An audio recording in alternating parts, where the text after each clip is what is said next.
en étant plus heureux déjà, ça permet vraiment d'élever ses énergies.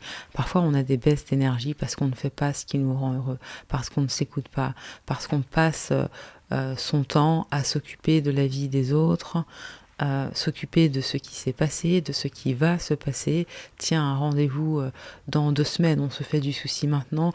Ah oui, mais tiens, je dois aller voir la famille là, ça va être stressant, on commence à en parler, donc pareil, on se fait du souci maintenant.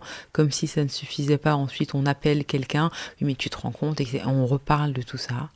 Oui, effectivement, ça baisse nos énergies. Là où il y a notre joie, il y a aussi notre âme.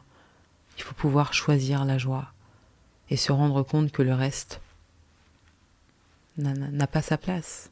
C'est aussi simple que ça. Parce que qui dit baisse d'énergie, dit aussi, voilà, pas d'avancée dans la vie. Parce qu'il n'y a pas d'énergie intérieure. Comment est-ce qu'on fait pour avancer correctement ?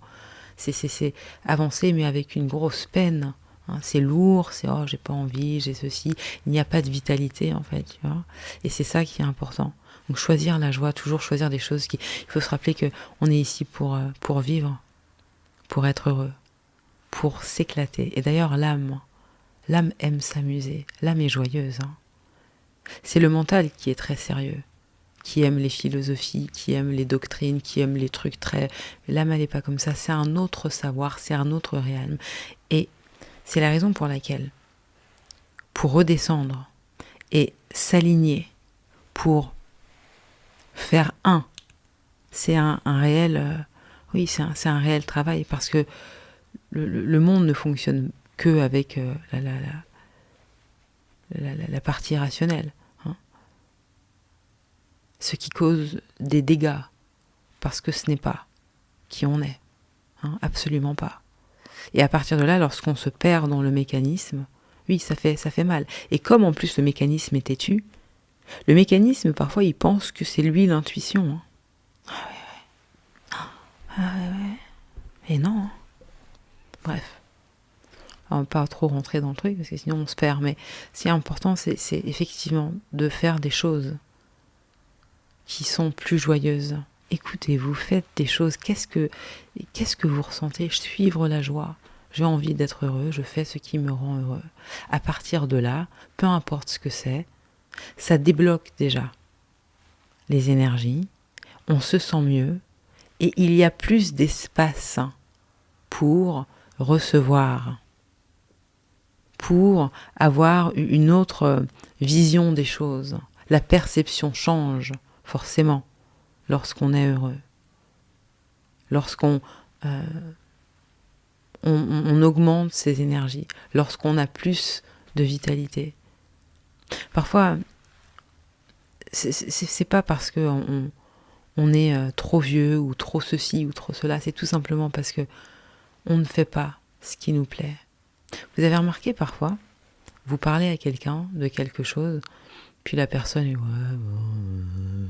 et là tu parles d'un sujet qui lui plaît et tout de suite ah oui donc c'est vrai, et là dis donc c'est pas toi qui dormais là il y a 5 minutes là. Tu vois un petit peu comme oui mais c'est parce que lorsque ce n'est pas plaisant, il n'y a rien à là, ça n'accroche pas. Et c'est pareil pour tout un chacun, lorsqu'on fait des choses qui ne nous animent pas, mais on fait les choses parce qu'on doit les faire, eh bien oui, ça draine nos énergies, parce qu'on fait les choses, mais ça ne nous nourrit pas de l'intérieur. Hein. C'est pas nourrissant. Donc si c'est pas nourrissant, il y a quand même un transfert d'énergie. C'est juste que le transfert d'énergie, ce sera plus dans le négatif, quoi. C'est pas un réel partage. C'est plus quelque chose déjà qu'on fait, peut-être même parfois à contre-cœur. Hein. Et donc déjà, quand les choses sont faites à contre-cœur, il est certain que l'énergie ne peut pas être satisfaisante, on ne peut pas être dans un état qui est plaisant. Il s'agit toujours de suivre la joie, faire des choses qui nous animent, faire des choses qui nous donnent la vie, créer plus. Qu'est-ce que jouer plus, rire plus, retrouver finalement cette âme d'enfant et en faire quelque chose. Faire quelque chose ensuite avec toutes ces belles énergies qui se dégagent. Mais ce sera vraiment un travail d'intérieur de toute façon et toujours par rapport à ce qu'on ressent. suivre ce qui nous rend heureux. Plus de joie, plus d'amour, plus d'estime, plus de confiance en soi, plus d'alignement, évidemment. Mais c'est vrai que lorsque les énergies sont baissées comme ça, il y a une baisse d'énergie, c'est parce qu'on ne se permet pas aussi d'être soi-même. C'est inévitable. Alors, il n'y a pas de self-expression, il n'y a pas d'expression de soi.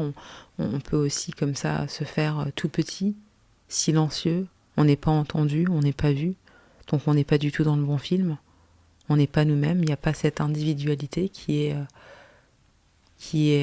développée. Voilà. Donc c'est comme si l'âme était écrasée, et donc forcément on baisse d'énergie. Hein.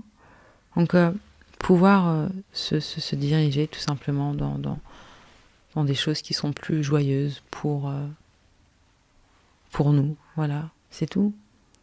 Et faire en sorte que les énergies soient au rendez-vous, faire en sorte de se sentir mieux, déjà prêter attention à ce qui se passe à l'intérieur, parce que c'est de notre responsabilité de prêter attention à ce qu'on ressent. Si on n'en prend pas soin, personne ne le fera, et au contraire, on va continuer comme ça, en faisant plein de choses, en se disant bon, peut-être que ça va changer, mais non, il y a une certaine marche à suivre. Et la marche à suivre, ce sera toujours évidemment de s'écouter, de s'aligner, de savoir ce qui nous rend heureux, et de trouver son bonheur à l'intérieur. Les liens pour mes livres sont dans la description. Vous avez aussi ma méditation guidée pour plus de confiance en soi, et tous mes cours en ligne. Tout est dans la description. À bientôt.